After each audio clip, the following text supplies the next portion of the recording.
Let's look at this question.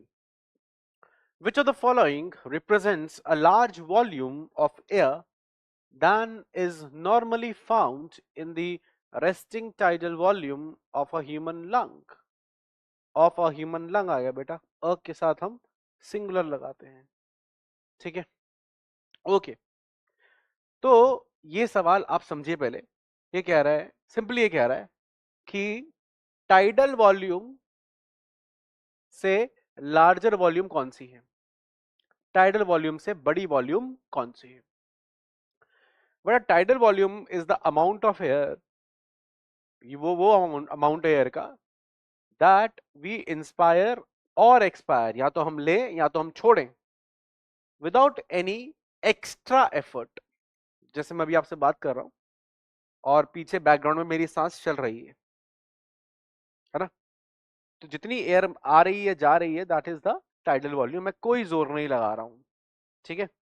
Tidal volume का जितना amount होता है, क्या होता है? Tidal volume is almost 500 ml। Tidal volume का जो अमाउंट होता है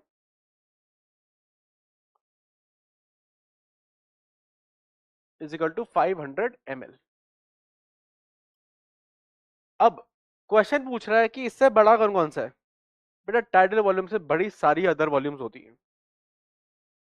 अगर आप इंस्पायरेटरी रिजर्व वॉल्यूम की बात करोगे तो वो टाइडल वॉल्यूम से बड़ा है ना? 2500 से 3000 है वो ml। एक्सपायरेटरी रिजर्व वॉल्यूम की बात करोगे तो वो टाइडल वॉल्यूम से बड़ा है। रेजिडुअल वॉल्यूम की बात करोगे तो वो भी टाइडल वॉल्यूम से बड़ा है। और बाकी जितनी डेफिनेशंस आती हैं, जैसे चाहे वो इंस्पायरेटरी कैपेसिटी हो, चाहे वो एक्सपायरेटरी कैपेसिटी हो, चाहे वो फंक्शनल रेजिडुअल कैपेसिटी हो, चाहे वो वाइटल कैपेसिटी हो, चाहे वो टोटल लंग कैपेसिटी हो, ये सारी कैपेसिटीज के अंदर टाइडल वॉल्यूम ऐड होती है, तब इनका फॉर्मूला बनता है। तो मतलब बड़ा ऑब्वियस बात है, ये सारी टाइडल वॉल्यूम से बड़ी होंगी, बट कैपेसिटीज तो सारी टाइडल वॉल्यूम से बड़ी होंगी, क्योंकि सब कैपेसिटी में टाइडल वॉल्यूम ऐड हो रही है, सिवाय फंक्शनल रेजिडुअल कैपेसिटी के, लेकिन वो भी टाइडल वॉल्यूम से बड़ा ही है। इसके अलावा आईआरवी और ईआरवी भी टाइडल वॉल्यूम से बड़े ही हैं। मतलब सारी वॉल्यूम्स, जितनी आप रेस्पिरेटरी वॉल्यूम्स पढ़ते हो, सारी टाइडल वॉल्यूम से बड़ी हैं। There is no other volume which is smaller than tidal volumes. Tidal volume से छोटा ही कोई वैल्यू हमारे पास रेस्पिरेटरी वॉल्यूम्स में नहीं है। हाँ, एक कॉन्सेप्ट आता है डेड स्पेस वॉल्यूम का, ठीक है? वो आपके सिलेबस में नहीं है। वो 30% ऑफ टाइडल वॉल्यूम होता है। तो 30% ऑफ टाइटल वॉल्यूम है तो वो तो टाइटल वॉल्यूम से कम ही होगा। लेकिन इन जनरल जो आपके सिलेबस में वो सारी वॉल्यूम्स जो है वो टाइटल वॉल्यूम से कम है। तो रेजिडुअल वॉल्यूम ऑलमोस्ट 1200 ml होती है, टाइटल वॉल्यूम से बड़ी है। इंस्पायरेटरी रिजर्व वॉल्यूम करीब करीब 2500 से 3000 ml होती है, ये भी टाइटल वॉल्यूम से बड़ा है। एक्सपायरेटरी रिजर्व वॉल्यूम ये होता है करीब करीब 1100 ml, ये भी टाइटल वॉल्यूम से बड़ा है। तो इसमें आपको डाउट नहीं होना चाहिए था। मैं जानता हूं आपको इस क्वेश्चन में अगर आप पढ़ने आए हो तो डाउट क्यों आया है आपको। आपको डाउट इसलिए आया है, मैं सारी वजह जानता हूं। आपको डाउट इसलिए आया है, आप यहाँ पे ये देखने क्यों आए हो, क्योंकि सिंपल क्वेश्चन था, इसमें डाउट नहीं आना चाहिए।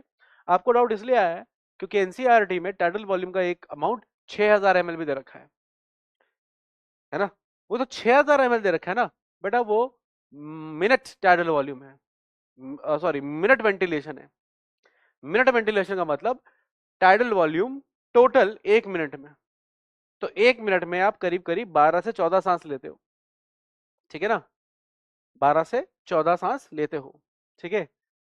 तो अगर आप 12 सांस लेके मान के चलो आप 12 सांसें ले रहे हो 1 मिनट में, तो 1 मिनट में कितनी tidal volume I?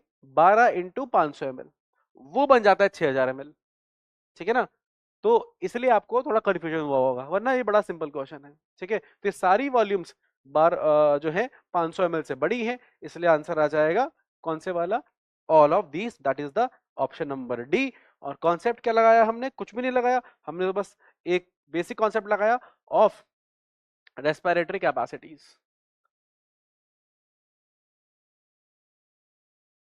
Respiratory volumes and capacities का कॉन्सेप्ट हमारे एनसीईआरटी में दे रखा है, वही कॉन्सेप्ट हमने यहाँ पे लगा दिया।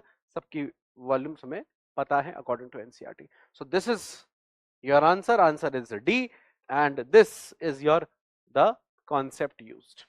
ठीक है।